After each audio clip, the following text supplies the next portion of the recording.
خب، تا حالا به این فکر کردین که چی یه مدیر رو واقعاً عالی میکنه؟ میدونید این فقط یه عنوان قشنگ روی کارت ویزیت نیست.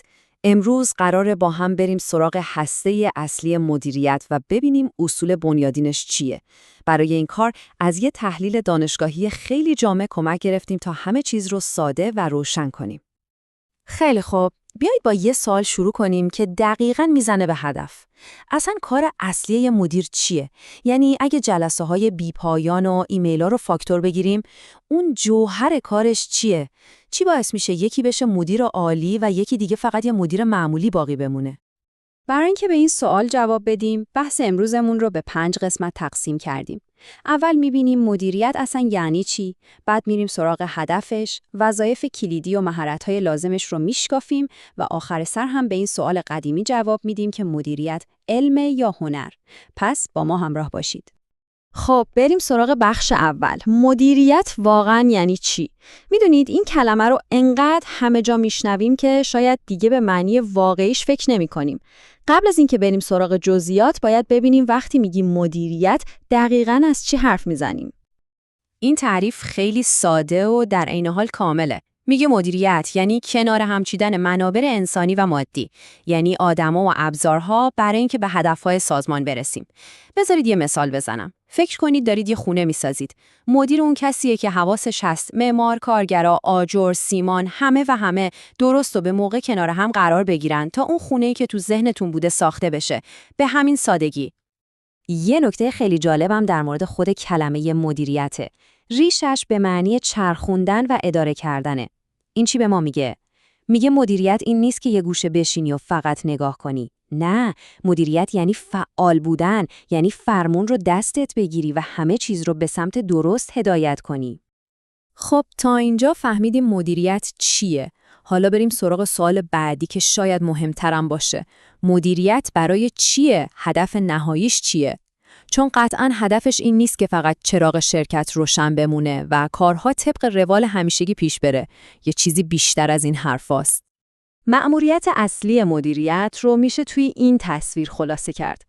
کار مدیر مثل ساختن یه پله. یه پل بین وضعیت موجود، یعنی جایی که سازمان امروز وایساده، و وضعیت مطلوب، یعنی اون جایی که میخواد فردا بهش برسه.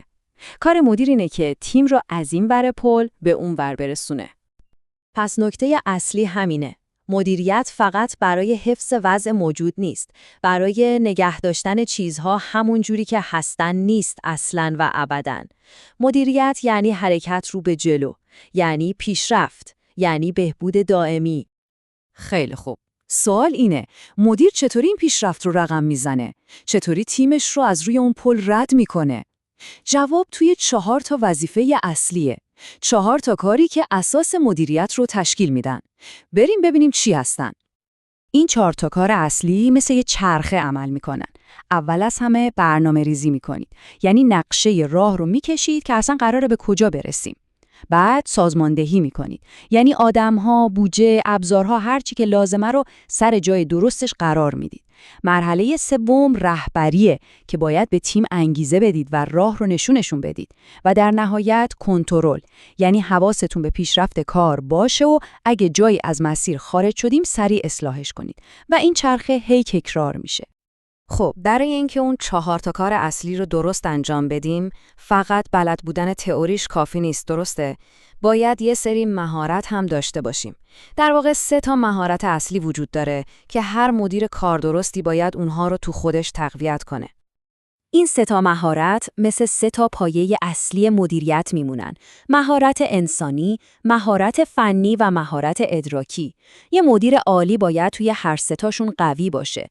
اینا مکمل همدیگه هستن.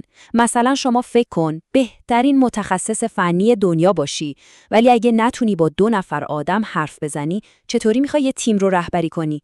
غیر ممکنه. اولیش و شاید مهمترینش مهارت انسانیه. خیلی ساده، یعنی اینکه بلد باشی با آدما کار کنی. یعنی هنر خوب حرف زدن، خوب گوش دادن، درک کردن بقیه و ساختن رابطه‌های قوی. یادتون باشه، تهش مدیریت یعنی کار کردن با آدما. پس اگه این مهارت رو نداشته باشی، بقیه‌اش تقریباً به هیچ دردی نمیخوره. دوم، مهارت فنی. این یعنی شما باید از کاری که تیمتون انجام میده سر در بیارید. ببینید لازم نیست شما بهترین کدنویس تیم باشید، اما باید اونقدر بدونید که بتونید یه تصمیم درست بگیرید، کیفیت کار رو بفهمید و تیمتون رو راهنمایی کنید. اگه هیچی از کار ندونید چطور میخواید مدیریت کنید؟ و مهارت سوم، مهارت ادراکیه. این یعنی بتونی از جزئیات و کارهای روزمره یه قدم بیای عقب و تصویر بزرگ رو ببینی. یعنی بفهمی که تیم تو مثل یه قطعه از یه پازل بزرگتره و چطوری به بخش‌های دیگه و به کل بازار وصل میشه. این دید کلان برای تصمیم‌های استراتژیک حیاتیه. خب با همه این حرفا میرسیم به یه سوال قدیمی و خیلی مهم. مدیریت آخرش علم یا هنره؟ یعنی چیزیه که میشه رفت کلاس و یاد گرفت یا یه چیز ذاتی و هنرمندانه است؟ نظر شما چیه؟ یعنی باید مثل یه دانشمند طبق فرمول‌های خشک و ثابت عمل کنیم؟ یا مثل یه هنرمند باید از خلاقیت، شهود و حسمون برای هدایت تیم استفاده کنیم؟ کدومشه؟ و جواب اینه هر دو. مدیریت هیچ کدوم به تنهایی نیست. مدیریت در واقع علم داشتن دانش، یعنی بلد بودن تئوری‌ها و مدل‌هاست که با هنر به کار بردن اون دانش ترکیب شده. هنر این که بدونی کی و چطوری از اون دانش برای آدمای واقعی توی موقعیت‌های واقعی استفاده کنی. خب این هم از چکیده مبانی مدیریت. اگه یه چیز بخوام از این بحث یادتون بمونه اینه: مدیریت عالی یه استعداد ذاتی نیست، یه مهارته که میشه یاد گرفت و توش بهتر شد. حالا که این چارچوب کلی یعنی 4 وظیفه و 3 مهارت اصلی رو میشناسید، اولین قدم رو برداشتید. حالا از خودتون بپرسید برای شروع دوست دارید روی کدوم یک از این مهارت‌ها بیشتر کار کنید؟ انسانی، فنی یا ادراکی؟